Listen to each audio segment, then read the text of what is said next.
Hey, Zane Griggs here. So you've probably heard of the French paradox, which basically, the French basically have the lowest rate of heart disease in the world, depending on which chart you look at. But I mean, if you Google it, it's France at the top of the list.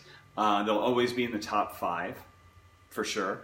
Top 5, but they're usually at number 1, lowest rate of heart disease, and yet they eat so much more fat than we do, or certainly than we recommend, and different types of fat than we recommend in our Western diet. They eat a lot more saturated fat. I was reminded of this because I saw a news story where there was they couldn't make their croissants. Yes, that's a bread. I admit it's a carb.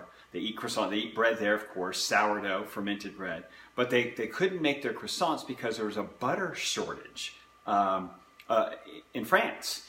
And they showed the statistic that average person, per person, they eat 18 pounds of butter, not just fat, of butter per year per person in France. 18 pounds of butter, and yet we're trying to figure out, why they have the lowest rate to heart disease. Not only do they have the lowest rate to heart disease, they only have 11% obesity rate compared to the United States, we're at 30 to 33. Double that for overweight, but 30% obesity compared to 11. Their life expectancy far beats ours. You say only about 4-year difference, but if you look in terms of other countries in the world, they're number 9, depending on what you like at World Health Organization, they're number 9 as far as best life expectancy. We're down at 31. We're snuggled right between Costa Rica and Cuba. Narrowly edged out Cuba for longest life expectancy here in the U.S. How about that? I love Cuba. I think Cuba's a great country, great people. I hope to visit there one day, but I think we can do better with the resources that we have here. And it's just basically what we're telling people. We're trying to explain it away by, it's the red wine. Really? Because there's a shortage of red wine drinking in the United States. We got Napa here. We import lots of wine. I've never seen a shortage of red wine or people drinking red wine in this country, and having a negative effect. Besides, let's face it, that's alcohol, guys. That's not going to have really a positive influence on heart disease, liver, diabetes. Come on. So try to explain away with things like red wine or statistical, reporting, maybe the way they report it. Come on, why don't we just look at it for what it is? Instead of trying to explain away their diet, why don't we try to learn from it? Why don't we look at their diet and say, maybe it is their diet.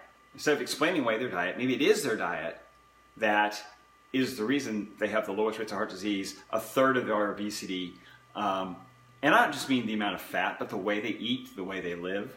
But let's look at the fat, for instance. Not only do they have 18 pounds of butter, they use things like duck fat for cooking. Lots of olive oil, of course, as opposed to vegetable oils. Like we have all these canola, soy, corn, all these things that cause inflammation in our bodies. All these vegetable oils that go rancid very quickly because they're polyunsaturated. Olive oil being monounsaturated, much more gently extracted. They take care of it.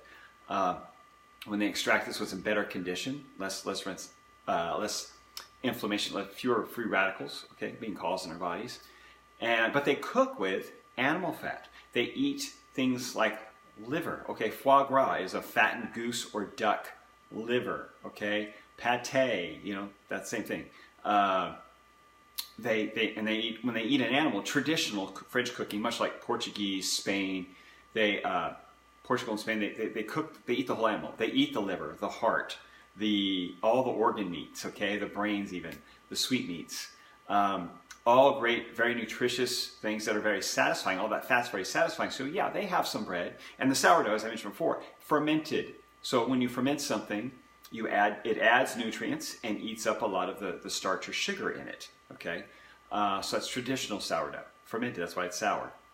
So they had fermented foods, more fat, more organ meats, slower cooking, slower eating. So they tend to have things in stages. They'll have lots of vegetables, lots of the fats and the meats, and a little bit of the bread. They have smaller portions. They tend to eat 3 square meals. 3 separate meals that might be anywhere from 4 to 6 or 7 hours apart in a day. So they have times where their blood sugar goes down, their body is not being fed, and so it has it to rely on fat stores, as opposed to Americans eating what, 4, 5, 6, 7 times a day. You throw in those snacks usually being something, you know, carby or sweet. So we're just, you know, they're and more active. You know, of course, they probably walk more in general, either public transportation, walking, or out in the country. You know, they're more active outdoors. So all those things, but really, let's look at the diet. A lot more fat. The Mediterranean diet, when it was tested way back in the 80s, when it got pushed out there, and they did this thing in Spain. The Mediterranean diet actually had a lot more fat in it than our traditional, I'm talking saturated fat too, than our traditional Western diet. It was the Mediterranean diet that gave all these health benefits, had a lot of olive oil, but also had a lot more meat than our diet, our traditional Western diet. And it was like 30 to 35% fat, okay, in the Mediterranean diet. So we got to stop trying to explain away this paradox and look at it as the explanation, as what it is. It's the answer. It's not a paradox. It's an exact correlation. It's direct. So our high carb, 60 to 70% carb recommended, okay, carb diet, and then using all these polyunsaturated oils, that might be what's killing us, folks. That might be what's causing obesity, the high diabetes, the cardiovascular disease. It's been nothing but ramping up since the 50s. Since we put all this stuff into place, it's just going up, okay? Nothing compared to what it was 100 years ago or 150 years ago when we ate so much little sugar, so much less sugar, and less starch and more saturated fat. So let's try to explain away so we can explain away the evidence to match our theories. Why don't we start changing our theories to match the evidence? Food for thought. Just saying. So if you have any questions, feel free to post them below. This may sound confusing or contradictory to what you've been told. If you know someone who can benefit from this, please tag them in the comments below. Go get yourself some butter, maybe some liver, really good for you. Calf's liver, lamb's liver, good stuff. And throw some veggies in around that and have yourself a tasty, fatty, satisfying, nutritious meal. Talk to you later.